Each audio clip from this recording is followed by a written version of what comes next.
وہ ظلم ہوا، ان کو عوام سے راستہ دیر آنے کا، راستہ ملنے کا کوئی اجازت نامہ نہیں تھا. ہم سے تو وہ لوگ اچھے تھے کہ جو قوم پرستی کے لبادے میں مارکیٹ میں سودا بازی پہ بیٹھے ہوئے تھے. ہمیں تو اسٹینڈرڈ کے قریب بھی اس دفعہ 2013 میں چھوڑا نہیں جا رہا تھا ملک کے پورے بین الاقوامی سطح پہ.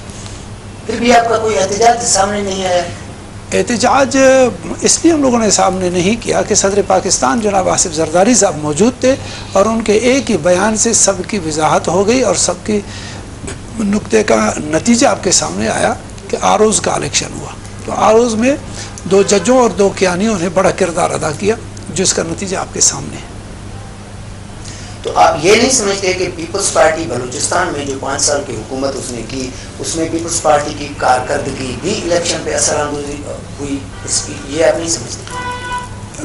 میں سمجھتا ہوں کہ اس میں آپ کی ہاں میں جواب دوں، اس کو ہاں میں بھی ہم جواب دے سکتے ہیں، لیکن اس پورے 5 سال میں کوئی فیڈرل منسٹر، کوئی وزیر اعظم، کوئی پریزیڈنٹ، کوئی آرمی چیف میرے ساتھ آ کر کے، میں سوراب کو گیس دے چکا تھا، اس گیس کے افتتاح کے لیے بھی آنے کو تیار نہیں تھا. تو اس سے زیادہ نان کلیئرنس ایریا اور کیا بتا سکتے ہو؟ تو یہ آپ کی صوبائی حکومت کی نااہلی تھی؟ یہ صوبائی حکومت کی نااہلی نہیں تھی، ایک بہت بڑا سودا لگ چکا تھا 2014 تک امریکن فوجوں، نیٹو فوج کا جو ہے نا امریکہ اس راستے روٹ سے اور آنے جانے کا. تو 2014 تک ہم پیک تھے، چونکہ اس ڈیزائن سے ہم اس وقت آ کر کے بیٹھے ہوئے تھے. ہم حکومت چلا رہے تھے جب نیٹو جو نا افغانستان میں برسر پیکار تھا اور اس کا ایک پاؤں پیچھے تھا اور فرنٹ پہ تھا افغانستان میں، اور 2 قدم وہ پیچھے بھاگنے کی کوشش کر رہا تھا. اچھا، اس انٹرنیشنل پالیٹکس کی زد میں پیپلز پارٹی جو ہے نا 5 سال تک رہی. اس دباؤ کو آپ پیپلز پارٹی 5 سال تک بڑی مشکلوں سے گزارا، اور اس دباؤ میں فوج بھی دباؤ میں رہا، پیپلز پارٹی بھی دباؤ میں رہی، اور اس وقت کی حکومت بھی دباؤ میں رہی، جس کے بہت سارے اینگلز آپ دیکھ سکتے ہیں. یہ ریسرچ کے لوگوں کے لیے، یہ علمی اور تحقیق کے لوگوں کے لیے کہ وہ اس پر تحقیق کریں اور قوم کو مستقبل میں یا تاریخ کو مستقبل میں سچ اور حق کی بات بتا دیں. ہاں، کرپشن 5 سال میں ہوا ہے. ہمارے 5 سال میں بھی بلوچستان میں ببانگ دہل ایک افراتفری کا سما پیدا ہوا، جس کے اثرات پیپلز پارٹی کے سیاسی قد پر بھی پڑے. اس کے چینٹے بھی ہمارے اس پر پڑے ہیں، اس میں ہم انکار نہیں کر سکتے. پیپلز پارٹی کے ایک کارکن کی حیثیت سے آپ نواب اسلم ریحسانی کی حکومت سے کتنے مطمئن ہیں؟ دیکھیں، نواب اسلم ریحسانی صاحب کی حکومت جو ہے نا 5 سال تک وہ دوسروں کے ساتھ چلنے پر تھا. جمعیت ہمارے ساتھ تھا، ANP ہمارے ساتھ تھا، مسلم لیگ کاف ہمارے ساتھ تھا. جو ہمارے سیاسی مخالفین، سیاسی پارٹیاں تھیں، ان سب کو 5 سال بڑے ترتیب و ترکیب کے ساتھ. یہ تو نواب اسلم ریحسانی کو ہم سلام کرتے ہیں کہ اس نے 5 سال کس طرح دوسرے سیاسی پارٹیوں کو ساتھ چلا، اور اس تمام کا سلام پھر پیش ہوتا ہے جناب آصف زرداری کو کہ جس نے پورے ملک کو پھر اس طرح کا چلایا. تو یہ آصف زرداری صاحب کا ویژن تھا، پیپلز پارٹی کا ویژن تھا کہ جو نواب اسلم ریحسانی صاحب کے ساتھ مل کر کے صوبائی اور مرکزی حکومت کو صرف اس لیے ہم چلا رہے تھے کہ ہم ان کے 73 کے آئین کے خوبصورت بحالی چاہتے تھے. تو اس میں ہم بڑے مدت تک بلیک میل پالیٹکس میں رہے. اس میں کوئی شک نہیں ہے کہ مرکزی طور پر ان کے دباؤ کی وجہ سے ہم مرکز میں ہماری تعداد بہت کم تھی، جس میں سے ہم اس بلیک میل میں ANP کے زد میں بھی آئے، MQM کے بھی زد میں آئے، نون لیگ کے زد میں بھی آئے، کاف لیگ کے زد میں بھی آئے، قبائلی علاقہ جات والوں کو زد میں آئے. تو صرف 73 کے آئین کو بحال خوبصورت انداز میں واپس کرنا تھا قوم کو. اگر وہ نہ کرتے تو آج کی تاریخ میں ابھی تک پاکستان تو آزادی کی تحریکوں کے ساتھ نبٹتا اور پورے ملک میں نبٹتا. یہ اب اگر وہاں پر سندھ میں آزادی کی تحریک دب گئی، اگر پختونستان کا آزادی کا تحریک دب گیا، اور بلوچستان میں جو ہے نا پارلیمانی نظام سیاست کے ساتھ قوم پرستوں کو آج اب پارلیمان کے اندر دیکھ رہے ہو. غوث بزنجو صاحب کا بیٹا جو ہے مرکز میں بیٹھا، اور جو قائدین تھے نیشنل پارٹی کے، وہ حکومت کر کے ابھی 2.5 سال کر چکے آپ کے سامنے. تو یہ مرہون منت ہے اسی آصف زرداری کا اور اسی جناب نواب اسلم ریحسانی کا کہ انہوں نے اتنی بردباری سے اور اتنے لگاؤ کے ساتھ کام کیا کہ ان کا جو احتجاج کا راستہ تھا یہ رک گیا، اور احتجاج کے بجائے وہ پارلیمانی سیاست اور بڑے اچھے کرسی کی صدارت کرتے ہوئے نظر آئے ابھی 2.5 سال میں.